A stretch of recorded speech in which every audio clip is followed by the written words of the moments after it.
Hello, good morning. Welcome to a special episode this week of Keeping Up With Conspicuous. This is actually a bit of a solo effort, and it's on the back of a number of conversations I've had, well, this year and over the last few years, really. But a lot of companies reach out to me and want to know how they can save money on recruitment fees and recruitment in general, and how they can go about it. So what I've done is I've put together a little presentation, which I can send across to anyone watching afterwards. That should give a few, potentially a few tips and tricks and ways of improving the way you attract and retain talent. So I'll run through it now, and any questions, put them in the comments, and I will try and deal with them as we go along. So. Um, as a job, of course, recruiting top talent is essential. And look, I work as a recruiter. I know recruitment fees can add up. Of course, there's value in spending on recruiters, um, but it's really important that we look at perhaps why we are spending a lot of money on recruiters. We'll talk about retention in this presentation. We'll talk about what we're monitoring, what we're thinking about when we're hiring, because absolutely, if you want to hire the top talent, you want to make sure that your company is showing to be a leading organization in the recruitment process. So, um, this presentation really is to sort of improve, you know, reducing the costs, but also getting the quality of the talent that you're actually hiring up as well. So, that's what this is all about. And there's a presentation I went to a few months ago about the value of employees and how, as time has gone on, if you look at any of the top companies worldwide, the value of each individual employee at each company has increased dramatically. The revenue per employee is constantly going up. And I got a few statistics here. The average revenue per employee in the UK is 118,000. In the US, I mean, it varies dramatically from industry to industry, but it generally sits between sort of 200 and $500,000 per employee. So each employee is becoming much more valuable, and therefore it's becoming really important to hire top people. And in fact, if you look at Apple, the average revenue their employees almost 2.5 million. So um, they're becoming more valuable, and therefore companies need to be doing as much as possible to attract and retain. And I'll do a little bit more on a retention talk in a couple of weeks, but this is more about the attraction of candidates. But they everyone needs to think about how do you retain and attract your top employees, because each one is becoming more valuable to each individual company. So it's really important we look at this and work out how we're going to make our employees better. So um, this is based on on UK, but there's a few statistics I got online. But anyway, the top 10 challenges facing UK employers, but right up there was kind of retaining talent was 51% of this was based on, I can't remember the scale. I think it was sort of I can't remember, it was 300 or 500 companies, and they asked leaders at each organisation what challenges they're facing, and 51% of employers felt that retaining and keeping talent was one of the main issues for their company, and 45% thought recruiting enough talent was one of the main things. So what we need to do is, clearly it's a challenge. I guess that's why recruiters exist. That's why recruitment fees exist. And I don't think it's necessarily getting easier with all the technology that's about, but I do think it's important that we really demonstrate as organizations how valuable we are, and how good an employer we are.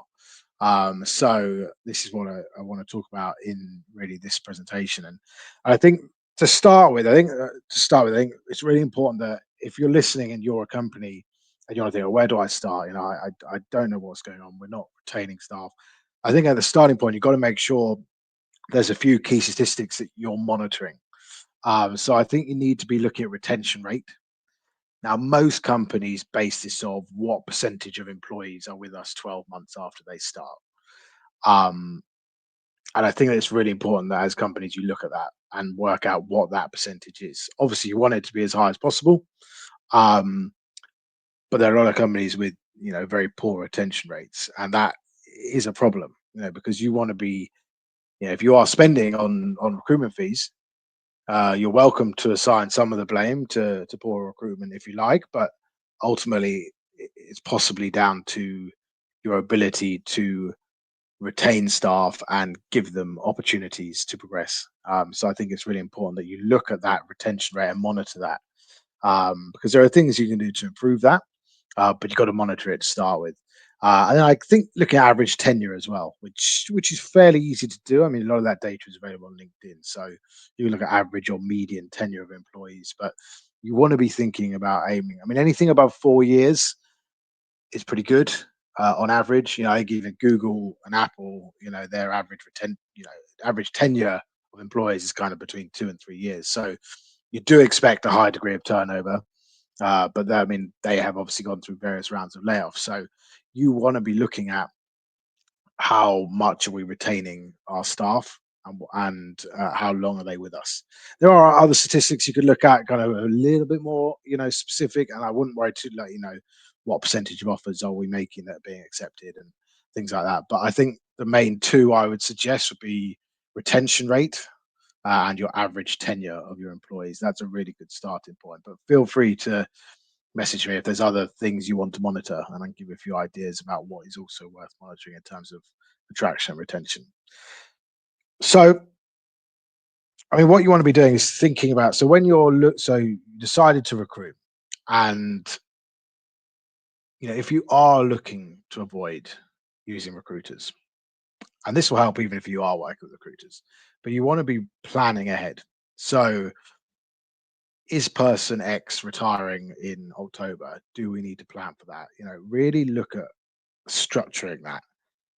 Are we looking to promote this person? Okay, well, what gaps will that leave in the current team? Or, you need to really think about the planning ahead for it, because that's going to help you not necessarily have to use recruiters. Um, or if you are using recruiters, that planning will help anyway, because they will have there's a clear strategy behind it. There's a clear reason for that role existing. So I think it's really important that you do that. And by doing that, you can kind of build a pipeline anyway. You can start to think about it. You can keep an eye out.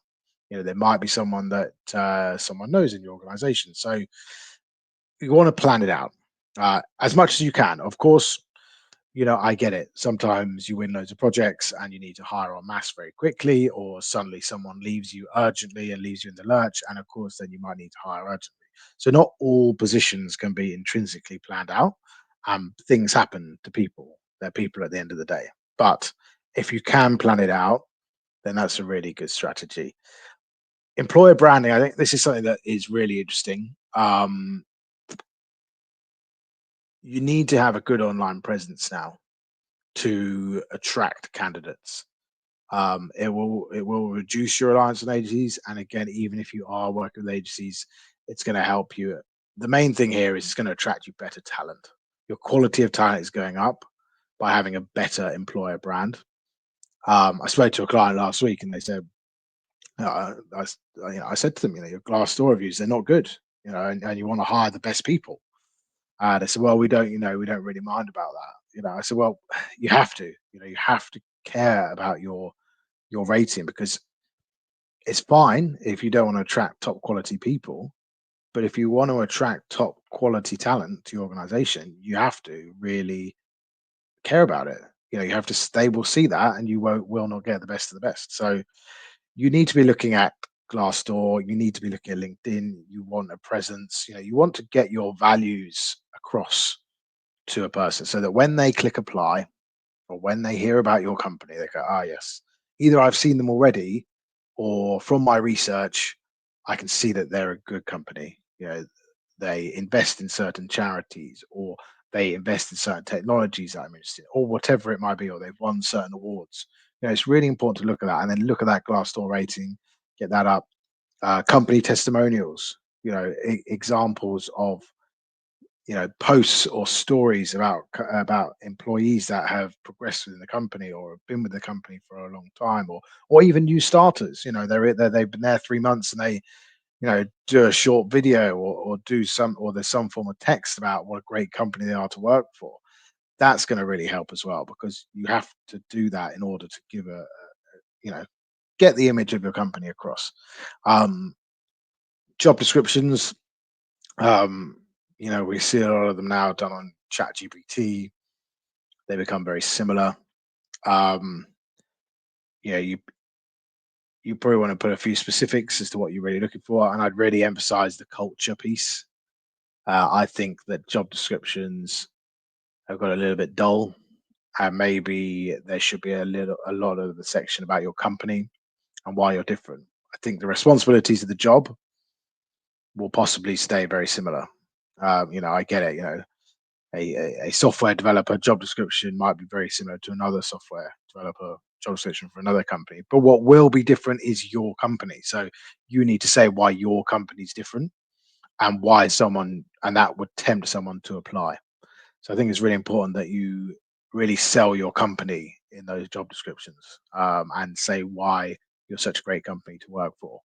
I think that's a really good tip. I mean, I had a client a few weeks ago, or it was last year, that this is kind of more on the retention piece, but they um, when they had an offer accepted, the CEO of the company would call them and leave them a video note telling them they were really looking forward to them joining, and that was a really nice touch. It's a personalised approach, and will make the candidates feel warm and fuzzy. They'll feel that they're joining a company where everyone from top to bottom cares about their vision, their strategy, and they care about their staff. So I think that's really important to do, and so I'd recommend doing that absolutely.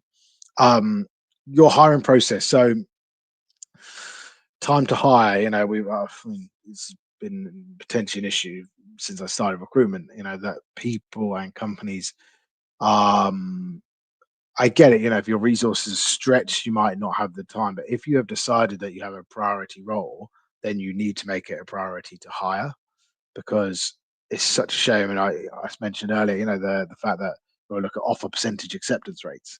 Well, if you're taking ages to get through a hiring process, you might not even get to an offer. And if you're taking ages to get to an offer and you make an offer, chances are a candidate's going to think, well, they're quite slow, takes them ages to make a decision. Maybe they're not right for me. So, come generally, candidates want to work for a company that's got an efficient hiring process because it shows that they are an efficient company. So I think that's really important to do. So you don't need to have 7 stages. Don't need to have 7 entry stages. If you're going to have, if you want a lot of people to speak to them, get them all together in a room or get them all together on a team call. Do it in one go. Get 3 or 4 people in one interview, and then at least everyone's had a chance to meet that person. I'd say I recommended. I'd say 3 stage. Any more than 3 stages is probably too much, unless it's a very high level role. But even then, I would say 3 stages is plenty if you have enough people on the calls. Um, Utilize AI and automation. There's some brilliant ATS systems out there which will help you with working with recruiters anyway. There's some like Team Tailor that are very good, that will help you know if it's a duplicate applicant that's applied. But it can automate scheduling, it can automate interviews. I think ATS systems are very good if used effectively. You see a lot of posts online about candidates that I don't want to submit my resume and then submit loads of questions on an ATS system that takes ages. Again, make it slick, make it quick, make candidates want to work for you. So don't make the process super tricky, but an ATS system can make it efficient if it's used correctly.